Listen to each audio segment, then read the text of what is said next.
दोस्तों, आज हम भारत की राजनीति से जुड़े सबसे बड़े कंफ्यूजन को दूर करने वाले हैं।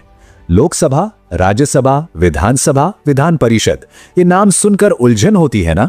चलिए आज इसे इतने सरल तरीके से समझते हैं कि ये नाम फिर कभी आपस में नहीं उलझेंगे। हाँ, ये सारे नाम अक्सर एक दूसरे में मिल जाते हैं और ये समझना थोड़ा मुश्किल हो जाता है कि आखिर किसका क्या काम है। ये एक बहुत ही आम उलझन है, तो चिंता की कोई बात नहीं। बस अगले कुछ मिनट मेरे साथ बने रहिए और मैं वादा करता हूं कि सब कुछ शीशे की तरह साफ हो जाएगा। हम इसे इस तरह से समझेंगे कि ये बातें दिमाग में बैठ जाएंगी हमेशा के लिए। तो इस पूरे सिस्टम को समझने के लिए सबसे पहली और सबसे जरूरी बात को पकड़ते हैं। देखिए, भारत की जो विधायी प्रणाली है वो दो मुख्य स्तरों पर काम करती है।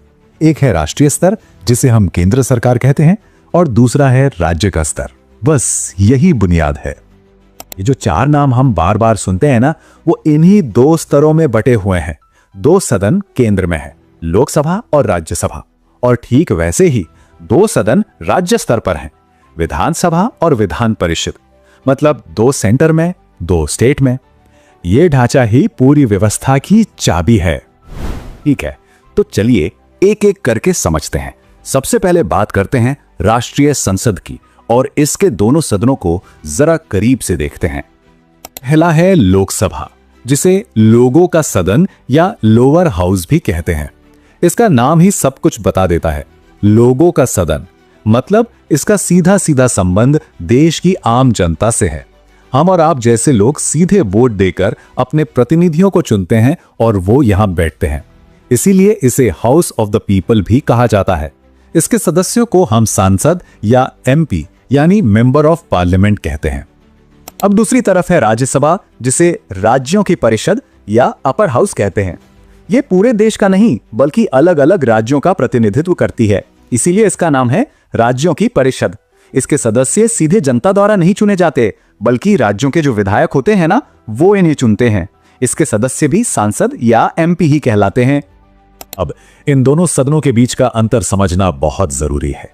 देखिए, लोकसभा का कार्यकाल होता है 5 साल का और इसे समय से पहले भंग भी किया जा सकता है, इसीलिए ये एक अस्थायी सदन है। वहीं राज्यसभा एक स्थायी सदन है, ये कभी भंग नहीं होती। इसके सदस्यों का कार्यकाल 6 साल का होता है। सदस्य बनने के लिए न्यूनतम उम्र भी अलग अलग है। लोकसभा के लिए चाहिए 25 साल और राज्यसभा के लिए 30 साल। तो ये राज्यसभा का अप्रत्यक्ष चुनाव होता कैसे है? बहुत आसान है। पहला स्टेप, हम लोग यानी आम नागरिक अपने अपने राज्यों में विधायकों यानी एमएलएस को चुनते हैं। दूसरा स्टेप, फिर हमारे चुने हुए वही विधायक राज्यसभा के सांसदों यानी एमपीस को चुनते हैं। मतलब हमारी भागीदारी सीधी न होकर हमारे प्रतिनिधियों के माध्यम से होती है। चलिए अब केंद्र से हटकर राज्य स्तर पर चलते हैं और आप देखेंगे कि यहाँ की संरचना राष्ट्रीय स्तर से कितनी ज्यादा मिलती जुलती है। अगर वो समझ आ गया तो ये तो और भी आसान है। इसे समझने का सबसे अच्छा तरीका यह है कि आप राज्य विधानमंडल को राष्ट्रीय संसद का ही एक छोटा मिनी वर्जन समझ लीजिए। ये एनालॉजी इसे याद रखना बहुत ही आसान बना देती है। अब देखिए, यह समानांतर संरचना कितनी साफ है। जो काम केंद्र में लोकसभा का है, ठीक वही काम राज्य में विधानसभा का है, और जो काम केंद्र में राज्यसभा का है, ठीक वही काम राज्य में विधान परिषद का है। एकदम मिरर इमेज की तरह। लेकिन हां, यहां एक जरूरी बात ध्यान देने वाली है। विधानसभा तो भारत के सभी राज्यों में है, ये कंपलसरी है। लेकिन विधान परिषद जो राज्यसभा की तरह है, वो हर राज्य में हो ये जरूरी नहीं है।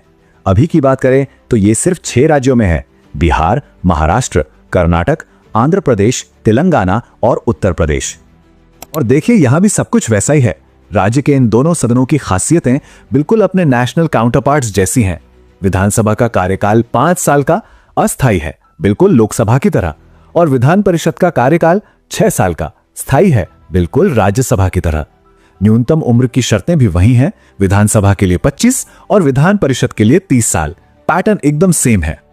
अच्छा, तो अब तक हमने जो भी अलग अलग समझा है उसे एक साथ रखकर देखते हैं। चलिए इन चारों सदनों की एक मास्टर चार्ट पर तुलना करते हैं ताकि पूरी पिक्चर एक बार में क्लियर हो जाए। ये टेबल एक तरह से इस पूरी बातचीत का निचोड़ है। देखिए पैटर्न कितना साफ है।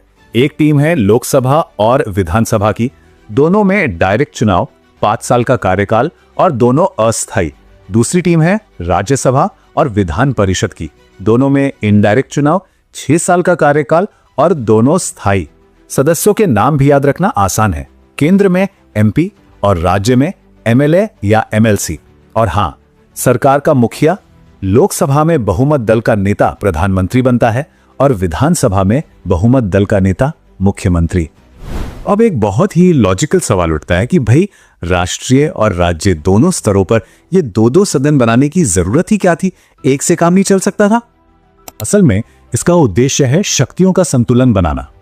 निचला सदन यानी लोकसभा या विधानसभा सीधे जनता की आवाज है, जो लोकतंत्र के लिए सबसे जरूरी है। लेकिन जो उच्च सदन है यानी राज्यसभा या विधान परिषद, वो एक तरह से सेफ्टी वॉल्व की तरह काम करता है।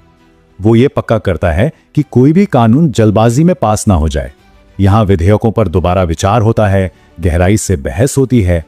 यही सिस्टम कानून बनाने की प्रक्रिया में एक मजबूत चेक्स एंड बैलेंसेस यानी नियंत्रण और संतुलन बनाता है। तो अब जब ये पूरी संरचना समझ आ गई है, तो मैं एक सवाल के साथ इस बातचीत को खत्म करना चाहूंगा। कभी सोचिएगा कि जब प्रतिनिधि सीधे जनता द्वारा चुने जाते हैं और जब वे अप्रत्यक्ष रूप से चुने जाते हैं, तो उनके द्वारा बनाए गए कानूनों की सोच और प्रकृति में क्या फर्क आ सकता है? ये एक बहुत दिलचस्प सवाल है जो हमारे लोकतंत्र की गहरी समझ देता है।